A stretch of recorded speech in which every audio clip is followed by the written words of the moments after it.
Plus de 12 000 personnes entrent chaque semaine en Australie. Certaines s'y rendent pour les vacances, d'autres pour les affaires, d'autres encore intéressent tout particulièrement la police fédérale. On savait qu'il y en avait pour au moins 30 millions d'euros. À environ 7 mètres de nous, il y avait un homme allongé par terre. Je ne m'attendais pas du tout à retrouver un corps. Il y avait peut-être eu meurtre. Il n'avait pas l'air trop perturbé par la situation. On avait la quasi-certitude que la transaction se passerait à ce moment-là. Il faut attendre pour intervenir au bon moment, avec le bon matériel, au bon endroit.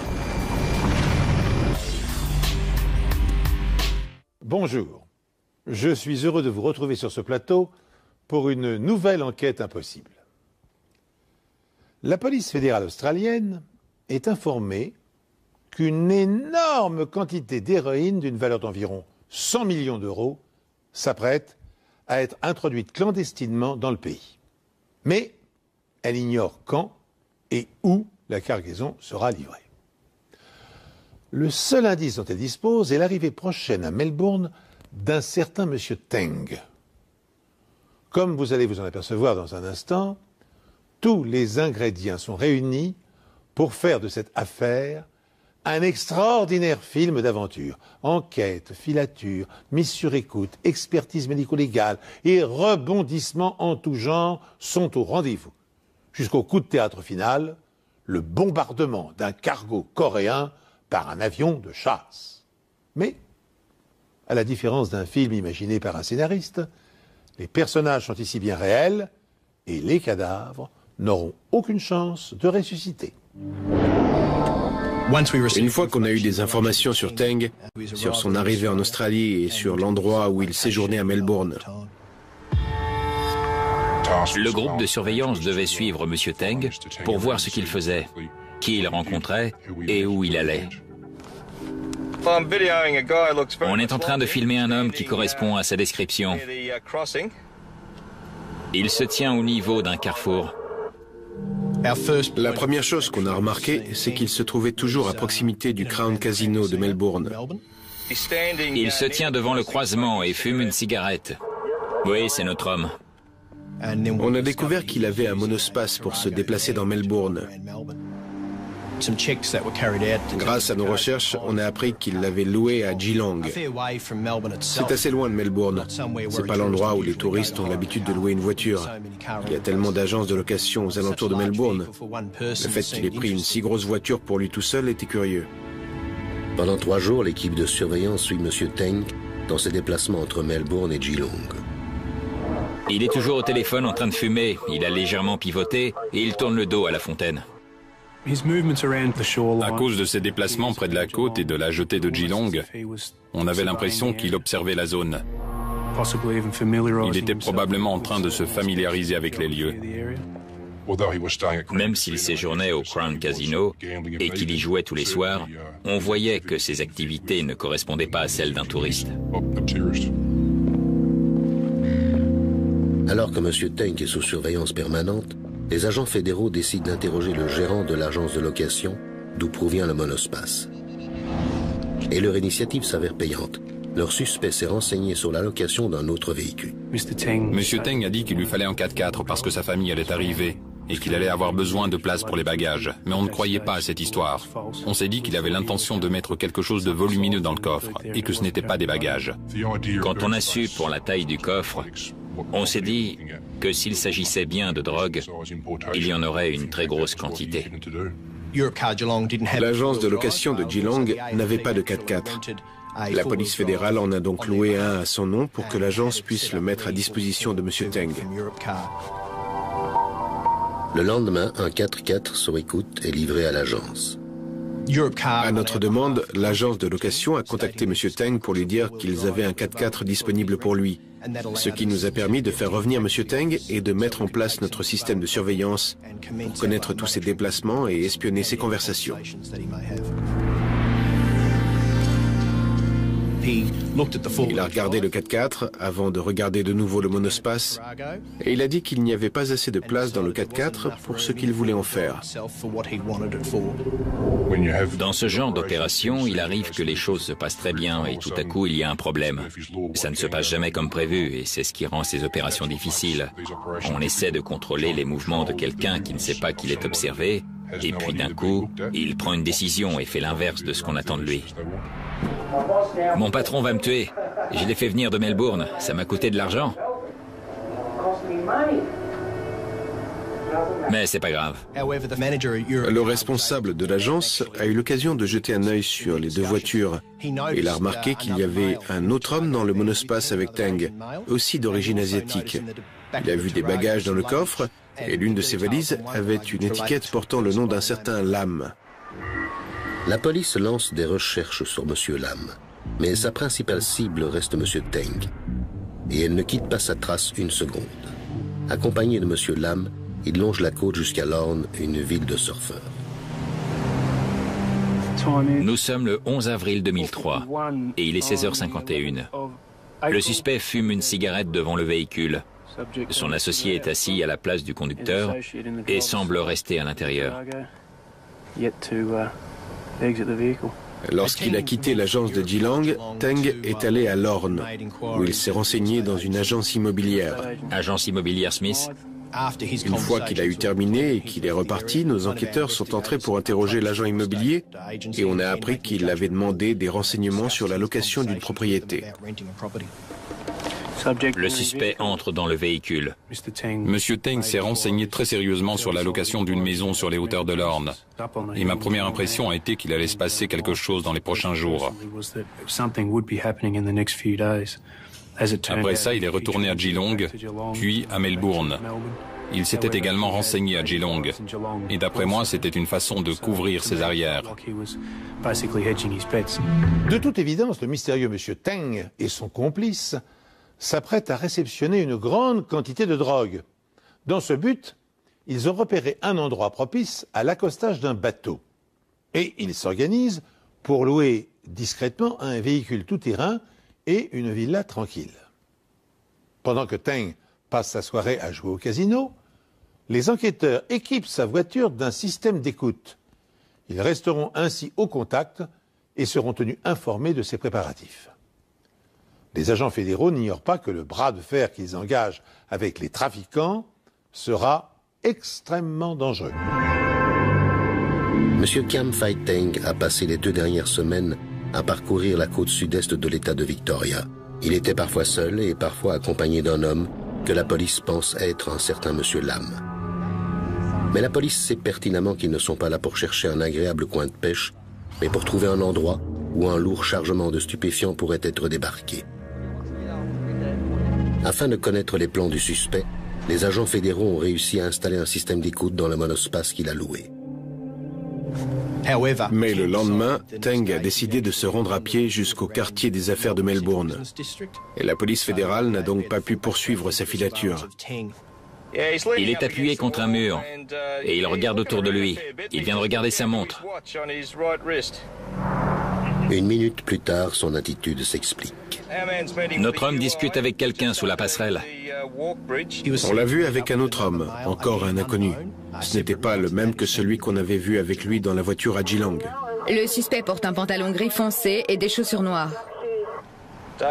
Un pantalon gris foncé, des chaussures noires et une longue veste noire. Bien reçu. On les a vus marcher dans Melbourne ensemble.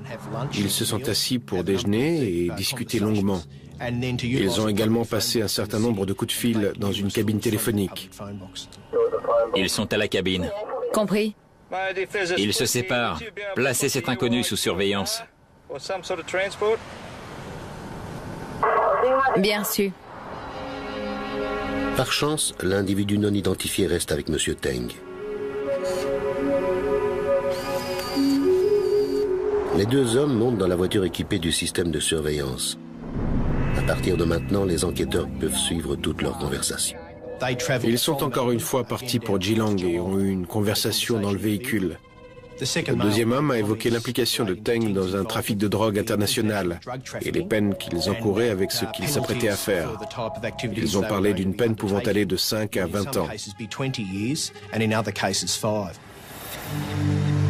Et grâce à ça, la police fédérale a eu la confirmation que Teng participait à une opération imminente d'importation de stupéfiants en Australie.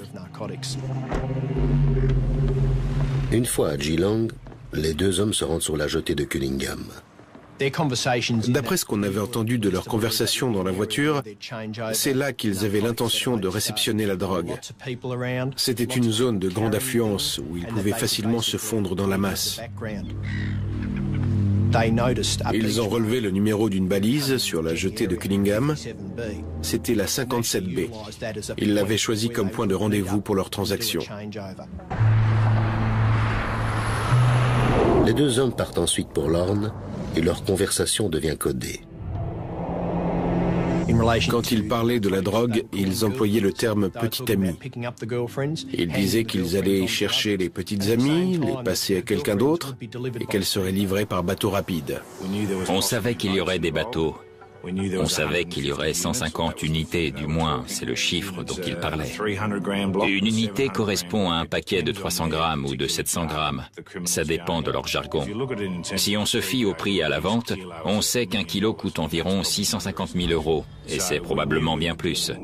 Alors on savait que cette affaire concernait une énorme somme qui pouvait aller de 30 millions à 95 millions d'euros. Et plus l'enjeu est important pour les criminels, plus le danger est grand pour tout le monde. Étant donné l'importance de l'affaire, il fallait qu'on soit sûr d'avoir des moyens humains et matériels suffisants pour être dans des conditions optimales au moment de l'intervention. Tout ce qu'il nous restait à faire, c'était de nous rendre sur place, de nous équiper et de nous tenir prêts pour les 100 différents scénarios possibles. Il fallait se dépêcher et attendre. À ce stade, c'est un peu comme une intervention militaire. Il faut attendre pour intervenir au bon moment, avec le bon matériel, au bon endroit.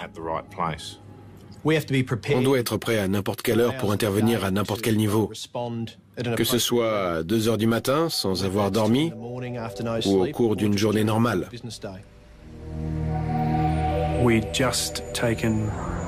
On avait pris 10 ou 15 minutes pour manger. Et on a reçu un coup de fil nous disant que les agents de surveillance avaient perdu la trace de M. Teng à Geelong et qu'il était possible qu'il soit en route pour Lorne. Ok, on reste vigilant.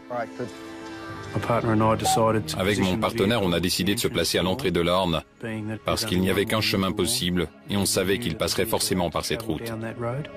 Personnellement, je ne pensais pas qu'il reviendrait à Lorne à cette heure-là, sauf si quelque chose d'autre se préparait. J'ai dit à mon partenaire qu'on allait devoir rester là toute la nuit et les premiers feux qu'on a aperçus étaient ceux du monospace de Teng.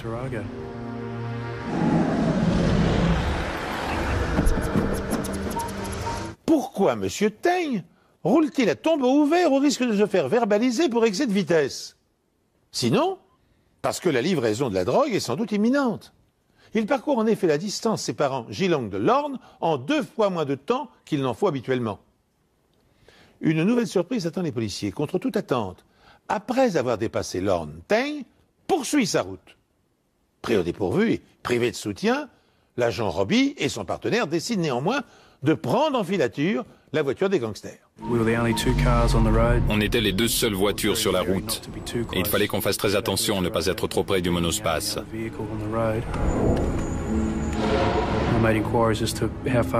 J'ai demandé jusqu'où on allait devoir se charger de la filature et on m'a répondu que ça allait durer encore 15 à 20 minutes. Alors on a compris que s'il se produisait quelque chose dans ce laps de temps, ce serait à nous d'intervenir. Et c'est exactement ce qui va se produire. Un bateau apparaît à l'horizon. Un bateau qui ne devrait pas se trouver dans les eaux australiennes.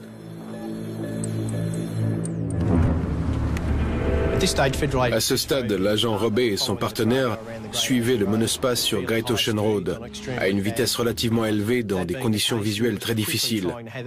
C'est pourquoi on s'est dépêché d'envoyer une équipe de surveillance sur place. On a perdu la voiture de vue pendant au moins 2 à 3 minutes en contournant la falaise. Je me souviens qu'en sortie de virage, j'ai aperçu un gros bateau à environ 1 kilomètre de la côte et il était très bien éclairé. Je suis sûr que c'était un moyen de les orienter. Le monospace finit par s'arrêter sur un petit parking, au bord de la falaise, juste en face du bateau. Les 2 occupants de la voiture étaient toujours assis à l'intérieur, mais le plafonnier était encore allumé, et je voyais très bien M. Teng assis côté conducteur. Les phares étaient toujours allumés, je suppose qu'il faisait signe à des gens à bord du bateau pour qu'ils traversent dans cette direction. Comme on était les 2 seules voitures sur la route, on n'a pas eu d'autre choix que de continuer à rouler.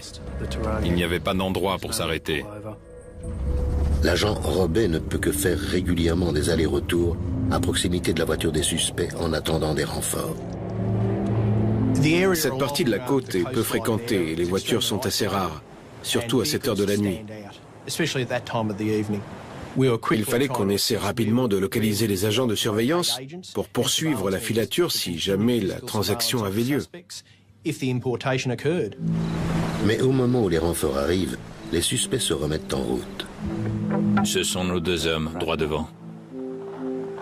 Les agents de surveillance suivent les suspects jusqu'au Grand Pacific Hotel de Lorne. Ils observent M. Teng répondre à un appel téléphonique et retourner seul d'où il vient.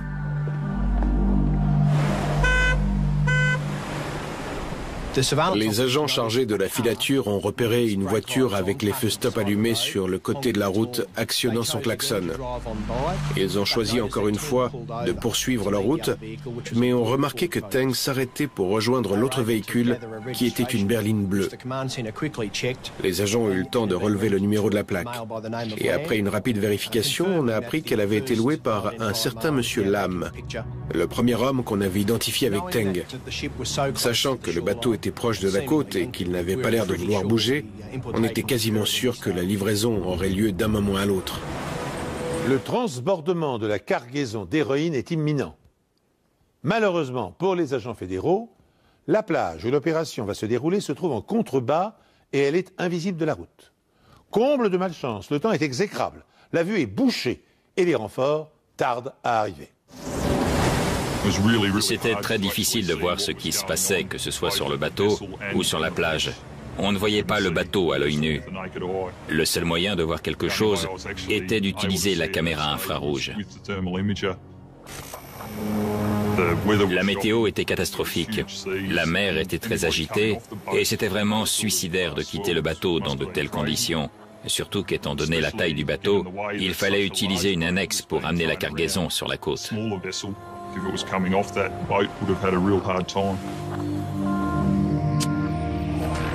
Pendant ce temps, au Grand Pacific Hotel, l'autre suspect fume nerveusement depuis plus d'1 heure quand M. Teng revient. Les 2 hommes retournent à la falaise. Les agents sont une nouvelle fois obligés d'abandonner leur filature, mais les micros à l'intérieur de la voiture leur permettent de savoir ce qui se passe. Même si on ne comprenait pas ce qu'ils disaient, on pouvait se douter qu'il y avait eu des changements dans les plans. La conversation était très rapide et très agitée. On nous a dit qu'il se passait quelque chose sur la plage. Je ne voyais rien et je m'attendais à ce que quelque chose reparte de la plage vers le bateau. Mais ça ne s'est jamais produit. C'était un moment frustrant dans l'enquête. On avait un bateau à moins d'1 kilomètre de la côte, une discussion sur la plage et 2 véhicules. Mais on ne voyait aucun transfert de drogue du bateau vers la côte. On a donc décidé de faire rentrer le plus gros de l'équipe à Lorne pour attendre le retour de Teng et du monospace rempli de drogue.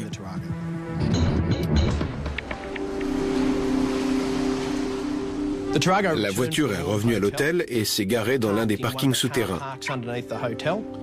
Teng et Lee ont rejoint leur chambre. Après leur départ, un agent fédéral s'est introduit dans le parking pour regarder à l'arrière du monospace.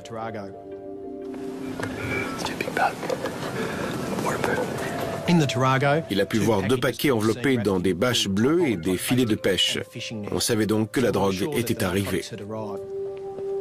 Il y avait plusieurs possibilités. On pouvait intervenir et les arrêter dans leur chambre, mais ça ne prouverait pas leur implication dans le trafic. On a décidé d'attendre que Teng et son complice retournent dans la voiture avant de les arrêter pour qu'ils soient en possession de la drogue au moment de leur arrestation. Le problème, c'est que les paquets n'étaient pas assez gros pour contenir 150 kilos de drogue et on avait perdu le contact avec la berline bleue. Monsieur Lam, qui est parti dans une autre direction après la transaction, a tout fait pour déjouer toute tentative de filature et la police a dû le laisser filer. Il fallait donc qu'on retrouve ce véhicule et la drogue. Mais ce n'est pas tout. La police doit également rassembler les preuves scientifiques nécessaires pour relier les suspects à l'endroit où la transaction a eu lieu. Il faut prouver leur lien avec le bateau qui a jeté l'ancre. Mais ce que les enquêteurs vont découvrir est bien loin de ce qu'ils avaient imaginé.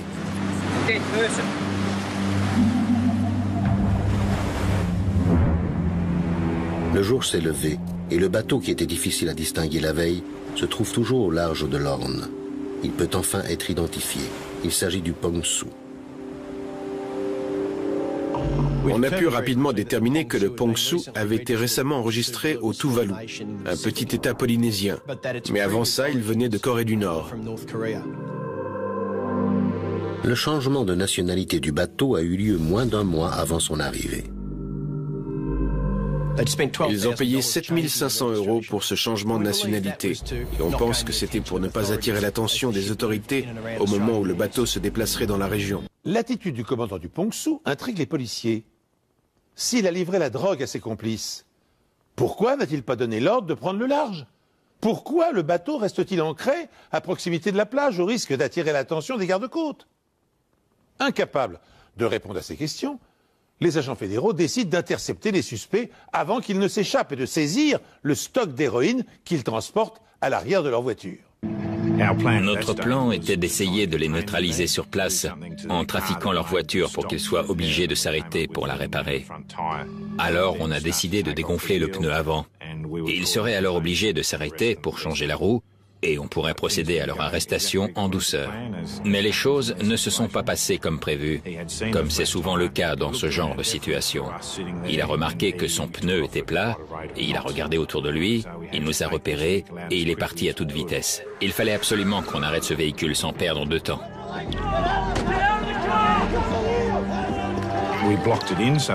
On l'a bloqué, il ne pouvait plus avancer, et on a immédiatement cerné le véhicule avec l'aide du groupe d'intervention local. Et sous la menace de nos armes, le conducteur et le passager sont sortis de la voiture. Quand je suis arrivé sur les lieux, j'ai vu M. Teng face contre terre avec les menottes. Et côté passager, il y avait son complice. Il était assez silencieux. Il n'avait pas l'air trop perturbé par la situation. Ce n'était certainement pas la première fois qu'il participait à un trafic de drogue de cette envergure. En effet, M. Chin Kwang Lee est fiché. Il s'est évadé d'une prison au Danemark, où il avait été arrêté pour trafic de drogue. Il était connu d'Interpol et avait été impliqué dans un autre trafic de drogue qui s'étendait sur l'Asie et sur l'Europe. On a ouvert le coffre et il y avait quelque chose comme 40 ou 50 kilos de ce qu'on présumait être de l'héroïne, d'après les éléments de l'enquête.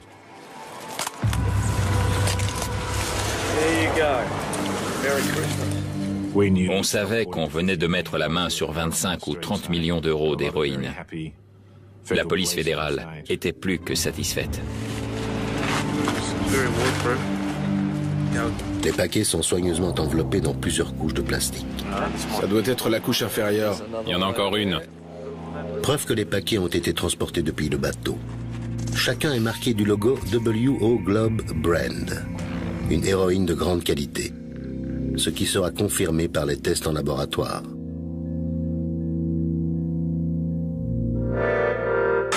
La police a démantelé le plus grand réseau de trafic d'héroïne de l'État de Victoria en saisissant 38 millions d'euros de drogue lors d'un raid à l'Orne. La police a saisi 40 kilos d'héroïne enveloppés dans de grands sacs imperméables qui avaient été transportés par bateau. Même si on était plus que satisfait d'avoir arrêté 2 suspects et récupéré une partie de la drogue importée, on avait encore un suspect en fuite en la personne de Lam et probablement 100 kilos d'héroïne dans la nature. On a transmis le signalement de la voiture recherchée avec toutes les informations dont on disposait à la police de Victoria et à tous les postes de police de la région. Il fallait qu'on répartisse les membres de la police fédérale en plusieurs groupes. Certains devaient ramener les deux suspects à Melbourne pour les interroger et d'autres devaient se rendre sur la scène du crime, là où la transaction avait eu lieu, pour y récupérer toutes les preuves possibles afin d'inculper Teng et Lee, ainsi que l'équipage du bateau qui se trouvait toujours au large de la côte. J'étais étonné de voir qu'il était toujours là. C'était bizarre, à moins qu'ils aient une raison valable de rester. Et on voyait des gens sur le pont qui regardaient vers la côte avec des jumelles. On commençait à se demander s'ils nous observaient.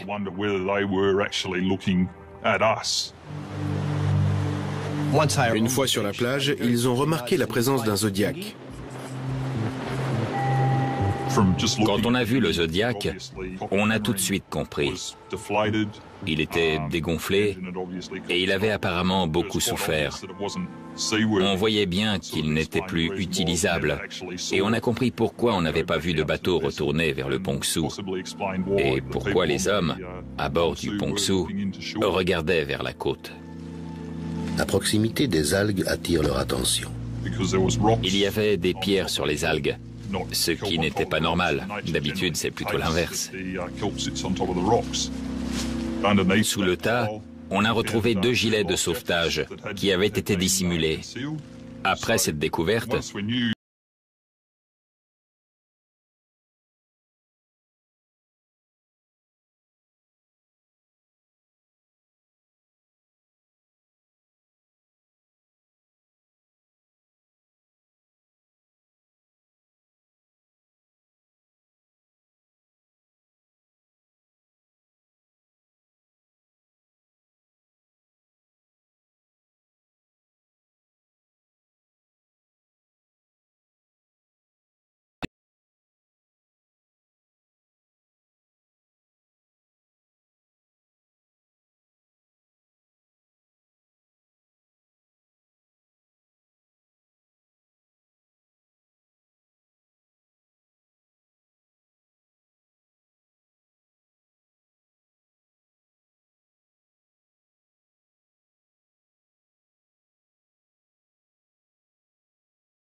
Au terme du procès, Song, le capitaine du Pong-Su, et 4 de ses officiers ont été acquittés et relâchés, après avoir néanmoins purgé une peine préventive de 3 ans de prison. Les membres du réseau, Teng, Lam et leurs complices, ont été, eux, lourdement condamnés à plus de 20 ans de détention. Les frais de justice ont coûté, tenez-vous bien, plus de 3 millions de dollars aux contribuables australiens, auxquels s'est ajouté un coût journalier de 2500 dollars pour l'immobilisation du bateau avant sa destruction.